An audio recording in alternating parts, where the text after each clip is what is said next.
Assalamualaikum warahmatullahi wabarakatuh. Perkenalkan, saya Modisa Ayu Pratami, BP 1910536026, ingin menampilkan presentasi saya mengenai analisis penerapan PSAK 48 atas penurunan nilai aset tetap bangunan pada PT Ultra Jaya Mill Industri Tbk. Baiklah, di sini yang akan saya bahas yang pertama yaitu latar belakang, yang kedua rumusan masalah, yang ketiga pembahasan, dan yang keempat kesimpulan. Baiklah, yang pertama yaitu latar belakang. PT Ultra Jaya Mill Industri Tbk sebagai salah satu perusahaan yang bergerak dalam bidang industri. Dikarenakan banyaknya investasi di berbagai bidang yang dilakukan oleh PT Ultra Jaya Mill Industri Tbk, maka semakin banyak juga aset yang mendukungnya. Salah satunya adalah aset tetap sebagai salah satu faktor yang mendukung dalam operasionalnya, sehingga terdapat indikasi terjadinya penurunan nilai aset. Dalam perhitungan penurunan nilai aset, PT Ultra Jaya Mill Industri Tbk sebagai perusahaan yang masuk dalam Bursa Efek Indonesia harus mempunyai dasar perhitungan yang berterima umum. Dalam dasar perhitungan tersebut, sesuai dengan dasar pelaporan keuangan yang ditetapkan untuk perusahaan swasta, sehingga dapat dipertanggungjawabkan kebenarannya. Berdasarkan uraian tersebut, peneliti tertarik untuk meneliti PT Ultra Jaya Mill Industri Tbk dengan judul Analisis Penerapan PSAK 48 atas penurunan nilai aset bangunan pada PT Ultra Jaya Mill Industri Tbk. Selanjutnya yaitu rumusan masalah. Bagaimana penerapan PSAK 48 atas nilai aset tetap bangunan pada PT Ultra Jaya Mill Industri Tbk. Selanjutnya yaitu pembahasan. Mengidentifikasi aset yang mungkin mengalami penurunan nilai. Pada setiap akhir periode pelaporan, perusahaan mengidentifikasi suatu aset mengalami penurunan nilai. Setiap aset yang dimiliki oleh entitas atau perusahaan mempunyai kemungkinan untuk mengalami penurunan nilai. Penurunan nilai aset merupakan suatu kondisi di mana nilai tercatat dari aset melebihi jumlah terpulihkannya. Indikasi penurunan nilai ini harus dilakukan oleh setiap entitas. Berikut data olahan mengenai penurunan nilai aset untuk bangunan PT Ultra Jaya Mill Tbk yang disajikan dalam jutaan rupiah, di mana tabel 1 merupakan rincian aset tetap bangunan. Di sini saya mengambil 4 tahun belakangan. Yang pertama yaitu tahun 2016, di mana saldo awalnya 129.436, penambahan 110, pengurangan 13, reklasifikasinya tidak ada, dan saldo akhirnya 129.533. Selanjutnya tahun 2017, di mana saldo awalnya 132.029, penambahannya 67, tidak ada pengurangan, reklasifikasinya 1.260, dan saldo akhirnya 133.356. Selanjutnya yaitu tahun 2018, di mana saldo awalnya 133.356, penambahan 24.063, pengurangan 21, reklasifikasinya 94.762, dan saldo akhirnya 252.190. Selanjutnya yaitu tahun 2019, di mana saldo awalnya 252.190, penambahannya 36.940, pengurangannya tidak ada, reklasifikasinya 14.491, dan saldo akhirnya 303.621. Selanjutnya yaitu tabel 2, nilai buku aset tetap bangunan.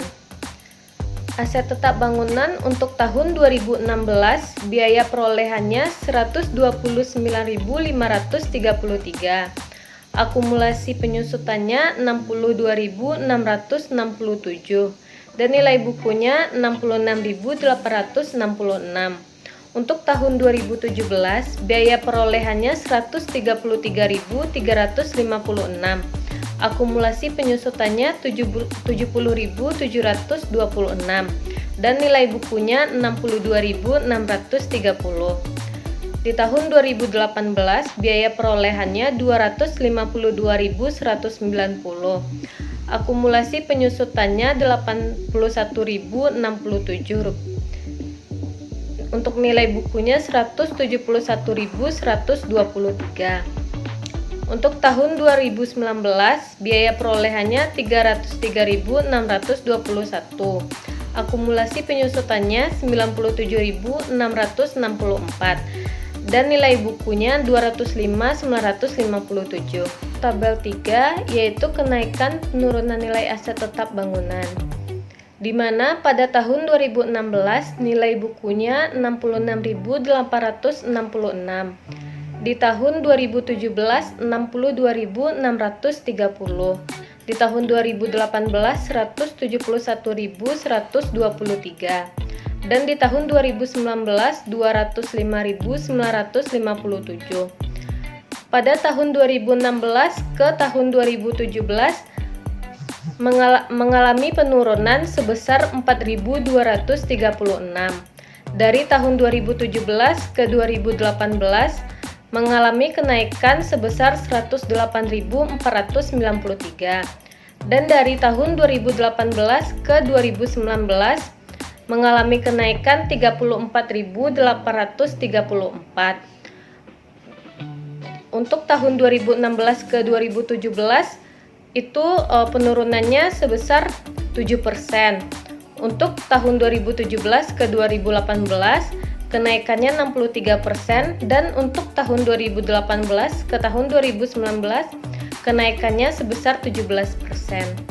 Selanjutnya yaitu analisa penerapan PSAK 48 pada PT Ultra Jaya Mel Tbk. Berdasarkan PSAK 48 mengenai penurunan nilai aset, PT Ultra Jaya Mel Tbk telah melakukan penilaian terhadap indikasi penurunan nilai aset pada setiap akhir periode yang sudah sesuai dengan PSAK 48.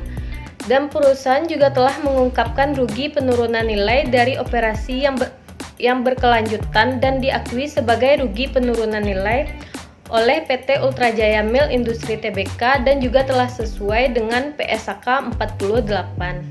Selanjutnya yaitu penggolongan aset tetap pada PT Ultra Jaya Mil Industri Tbk.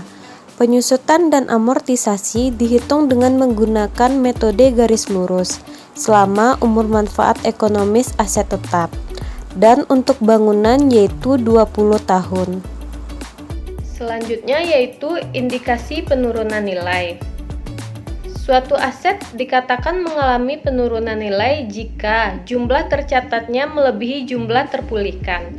PT Ultra Jaya Mil Industri Tbk mengevaluasi penurunan nilai aset non-keuangan apabila terdapat kejadian atau perubahan keadaan yang mengindikasikan bahwa nilai tercatat aset non-keuangan tidak dapat dipulihkan kembali.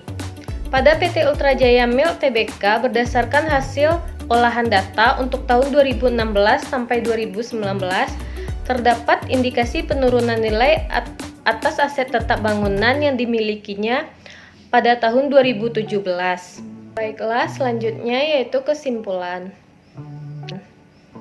Setelah melakukan analisis penerapan PSAK 48 mengenai penurunan nilai aset tetap untuk bangunan pada PT Ultra Jaya Mil Tbk, maka penulis menyimpulkan.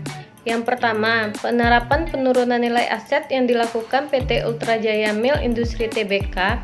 Dalam hal ini, aset tetap telah sesuai dengan penerapan penurunan nilai aset pada PSAK 48. Selanjutnya, neraca tahun 2016 sampai 2019 pada PT Ultra Jaya Mil Industri Tbk yang mengalami penurunan nilai aset dari tahun 2016 ke tahun 2017 untuk bangunan sebesar 4.236 atau sekitar 7%, di mana pada tahun 2016 berjumlah 66.866, Kemudian pada tahun 2017 turun menjadi 62.630. Terima kasih, sekian presentasi saya mengenai penerapan PSAK 48. Assalamualaikum warahmatullahi wabarakatuh.